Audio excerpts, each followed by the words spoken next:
The MAS 44 is a semi-automatic rifle available to the assault class in Battlefield 5. Released today alongside the second week of challenges for Chapter 2, Lightning Strikes, of Tides of War. As such, I thought in today's video we'd take a closer look at the stats of the weapon, the performance that it brings to the table, how it compares to some of the other weapons out there in the assault class's semi-automatic class of weaponry, what specializations and upgrades I'd recommend you use for this weapon, and lastly, of course, how to get the most out of it when using it on the battlefield. In such typical weapon review fashion, let's start off with the stats then, and I should point out to begin with that the MAS 44 is about as close to a carbon copy of the Turner SMLE as possibly you could get without physically having two identical weapons in terms of weapon performance. So the MAS 44 comes with a maximum damage of 45 and a minimum damage of 28, guaranteeing you that all-range 4-shot body shot kill, a double headshot kill at any ranges, and within 50 meters, a 3-shot body shot kill or a 1-shot 1 body shot kill.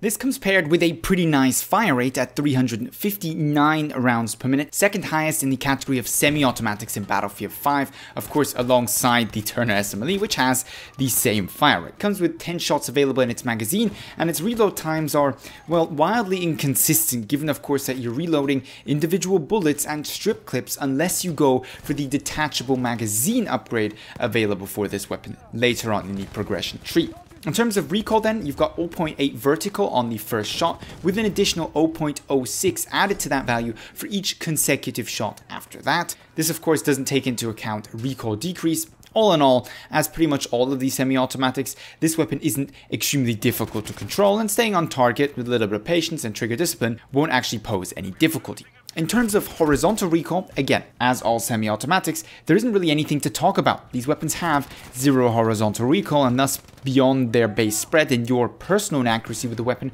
won't diverge from their target in any meaningful way that is actually documentable.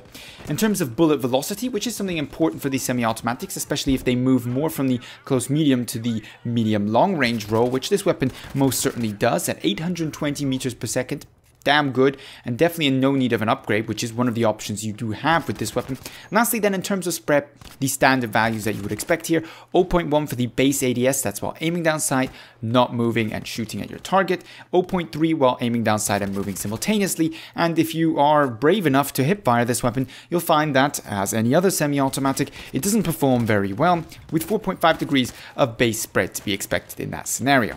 In terms of comparative performance then, well, more importantly, how it differentiates itself from the Turner SMLE, there is only two real differences to note here. And the first is that the Turner SMLE has a slightly larger amount of recoil, both initially and consecutively, with 0.9 versus the 0.8 degrees of initial recoil, and an added 0.075 instead of 0.06 for the Turner. And the Turner has a slightly slower muzzle velocity at 700 meters per second versus the MAS 44's 820 meters per second.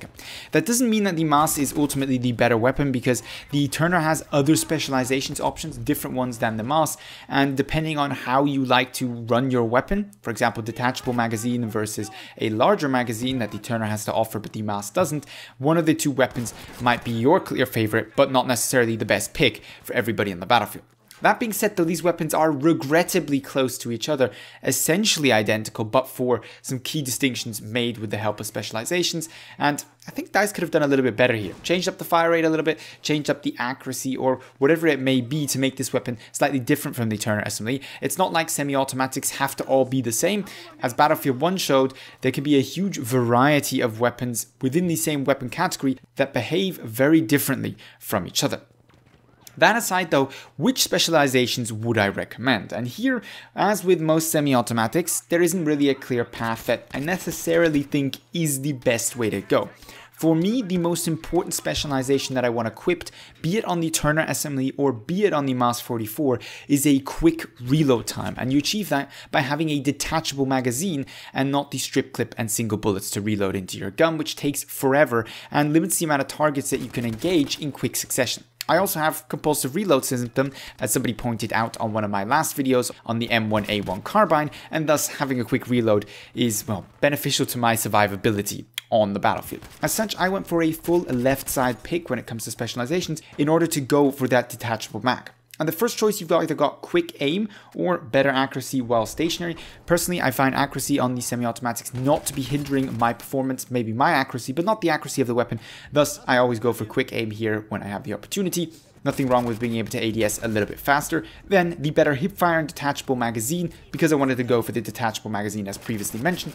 Alternatively, you could go for the custom stock here, which will give you better ADS accuracy while moving. And after that, of course, you'll be going for 60% faster moving while aiming down sights. So if you're the person who likes to AD spam and fire this weapon, which admittedly I am as well, this would probably be a sensible pick alternative to the detachable mag and better hipfire specialization route that is on the left side. Lastly then, it's either lower vertical recoil or faster muzzle velocity. I found the muzzle velocity on this weapon to be more than sufficient for me to take out the targets I needed to take out, and thus went for the lower vertical recoil, just making the weapon that ever so slightly more controllable. So how to get the most out of this weapon when using it on the battlefield? Well, as with all semi-automatics, I would argue, knowing your engagement distance in Battlefield 5 is all the more important than it was, say, in Battlefield 1. The simple reasoning for this is, while the Turner and the MAS 44 have the same damage output within 50 meters as an autoloading 835 did in Battlefield 1, they're less capable of engaging at those combat distances because the competing weapons that they're fighting up against have become increasingly automatic, significantly more effective and, well, thanks to lower spread, one could say easier or more consistent to use. Not necessarily easier because, well, they do have a little bit more recoil to deal with as well. In essence, the semi-automatics have been pushed a little bit out of their more aggressive close encounter role, where with a little bit of pushing the boundaries of the weapon, you could be very successful in Battlefield 1. The MAS 44 is no exception to this rule and thus is relegated to medium and medium-long ranges, where in close quarter it will occasionally do well. It's generally outclassed because of AD spam and the ease of using fully automatic weapons. That aside though, knowing your engagement distance, having decent accuracy in terms of your aim and target tracking on moving targets, and lastly, also knowing a little bit of mag management if you end up using the MAS versus the Turner and using the smaller magazine, will set you up perfectly fine to run this weapon as efficiently and as successfully as it ever will be. It's a very competitive and excellent choice. That needs to be noted because the Turner is an excellent choice to be using. It's not as flexible as the Gewehr 43 is in terms of its long range potential. It isn't as easy to use as the Selbstlader 1916 because it doesn't have as large of a magazine. But for those going for a little bit more of an aggressive playstyle with a semi-automatic, which almost by default to do that successfully, you need to be a little bit snappier, a little bit more accurate with your aim, because mistakes at those engagement distances will usually mean you will die, whereas in more medium-long range scenarios with the Gewehr 43, you may or may not get sniped. You certainly aren't going to get rushed too often by an assault player if you're shooting at somebody 100 meters away. Thus, the MAS is an alternative to the Turner, but not necessarily anything revolutionary. It's not going to change up the game for the assault class like the Ribeirol did, giving the assault class a fully automatic weapon capable of engaging at ranges beyond, or successfully beyond, what they previously were able to do with the STG-44, Sturmgewehr 15 or M1907. That being said though, I'd love to know what you think of the MAS 44 or even its cousin, the Turner SMLE, down below in the comments what your experiences have been with the weapon so far, and if you agree or disagree with my choice of specializations. Leave that as well as of course your usual feedback down below in the comments or hit me up with it on Twitter. If you found the video interesting, helpful, or at all entertaining, don't forget to give it a thumbs up. But with all that being said, I'd like to thank you very much for watching and hope to see you in the next Battlefield 5 video.